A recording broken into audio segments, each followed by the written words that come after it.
Here we go. Been looking forward to this. We're back on the touch screen, diving into these brand new power rankings just out this morning. And the path to 270. Robert Wolf is joining me, former Obama economic advisor and Fox News contributor, and a total trooper because he just had knee replacement surgery, and he's up at the board with us. Thank you, Robert, for being here. And I'm glad that you are on the mend here. All right, I want to dive in first just to the issues. Top issues we know. It's the economy. It's immigration. It's abortion. And when people are asked who's better to handle, the economy goes to Trump. Immigration goes to Trump. I'm going to ask you how that's going to play out in some of these key states, considering the toss-ups that we're looking at as far as the electoral votes. And this is what matters. This is why we're going to dive into the path to 270. You and I have been chatting a lot off camera about this.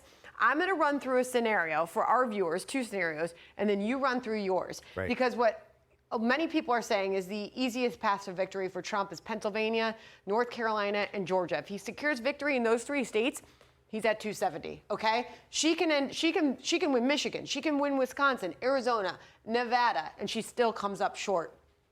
Easiest path to victory for Kamala Harris. She wins the blue wall. Wisconsin, Michigan, Pennsylvania, and Nebraska 2 goes blue. She's at 270. Trump can win North Carolina, Georgia, Arizona, Nevada. It doesn't matter. He comes up short.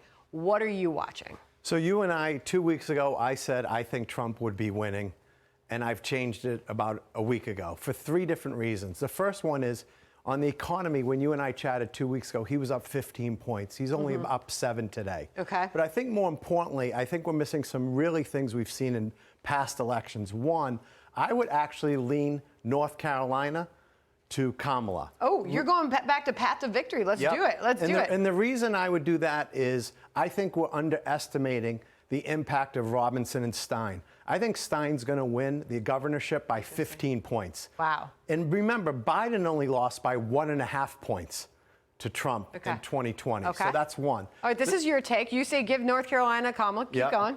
The second path is I would give Arizona to Kamala. The reason for that is... Which is opposite our power rankings today. It's gone lean Republican, but go ahead. This morning, you guys put a great show on, but opposite for two reasons. One, the first is women's reproductive rights referendum is on the ballot. Democrats have outperformed by 4 to 6 points whenever it's on the ballot since 2022, the Dobbs. Okay. The second point is Ruben Gallego is beating Blake by 7 to 10 points. So I would actually lean Arizona. The third would be Nevada. Goes to Harris as well. Goes to Harris as well. All right. And let's just say I give Trump Pennsylvania. Okay. Because I want to show it. I think we can do it even without the blue wall. Okay.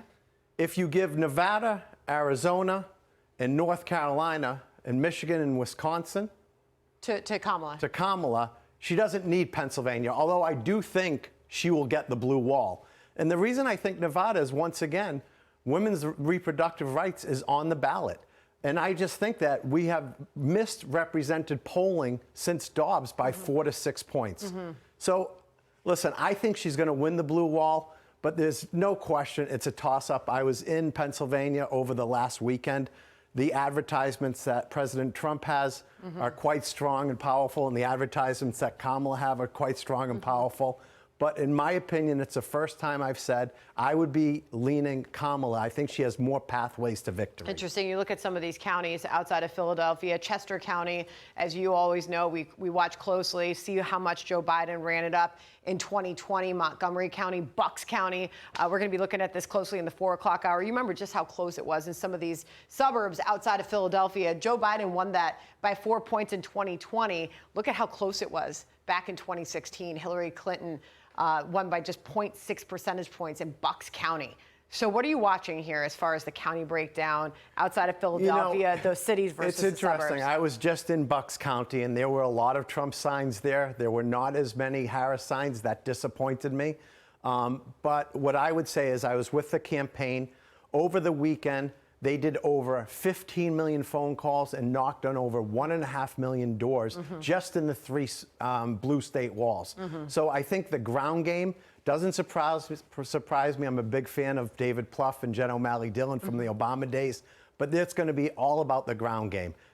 It's so funny. I did a touchscreen at the 4 o'clock hour yesterday, just highlighting how close some of these were, and it generated a lot of conversation. You have to remind people, Pennsylvania in 2016, how close this did get, with Donald Trump securing victory. 0.7 percentage point was the margin of victory there, and then Joe Biden flipped the state in 2020, won by just over a point. I was with the Trump folks in 2016 when they told me in Las Vegas that he will do a clean straight on the blue wall, and they were right. And Secretary Clinton took it too lightly. Kamala Harris's team is not taking the blue wall lightly. Well, we know that they've been working, both candidates have been working the ground hard Absolutely. in Pennsylvania, and that is going to be something to watch. All right. Thank you very much, Robert. Thank you. All right. And you're going to feel better soon. I'm just going know to it. feel okay. better. Good to see you back on your feet. All right, John? Hey, Sean Hannity here. Hey, click here to subscribe to Fox News YouTube page and catch our hottest interviews and most compelling analysis. You will not get it anywhere else.